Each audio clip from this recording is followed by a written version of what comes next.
sim, o beatmaker tem que ser mais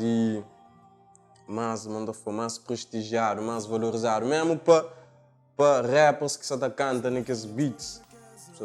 Eles têm que estar, manda flow, aquele mínimo que eles podem fazer também, daquele crédito para beatmakers. Para mim, beatmaker manda flow, gosta de ser uma música vai longe, por exemplo, uma música fazer com o beat original, tipo um álbum, por exemplo.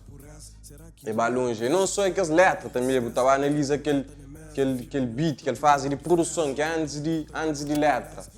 É uma fase dura, cansado, é que é fácil para criar aquele beat, para criar aquela música. Então é uma coisa que tem que ser mais valorizado, uma coisa que tem que ser mais valorizado. É aquela guindade. Sei que tá faz um homem cernhado, será que humildade está aponta a ser fácil? Sou Deus. Tem produtores que é beatmakers, que tá fazendo beat, que conhece aquele lado de direção musical. Mas tem produtores que é beatmakers, que é tipo manda flow, esta capta, esta mixa, mas pode que fazer beat, que cria beat, que é um processo diferente. E pode conhecer também aquela direção musical, e pode conhecer aquele campo musical, mas é que fazer beat. Beatmakers é alguém que cria mesmo desde o início, de zero mesmo, que cria aquela estrutura de música, cria aquela harmonia.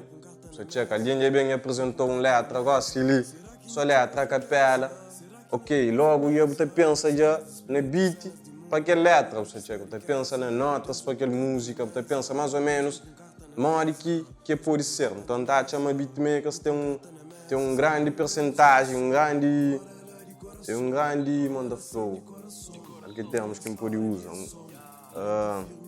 Um grande cargo, assim, uma grande responsabilidade em aquela música. Só naquele beat que eu estava a fazer.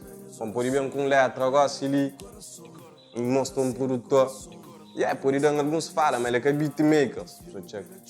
Mas beatmakers já tem que outra visão, tem que outra perspectiva de fazer música para letra. Fazer aquele instrumental para aquele letra. Mas só, para dias melhor, para vida bem muda de cor. Sabia eu que criador, mas era eu que criador.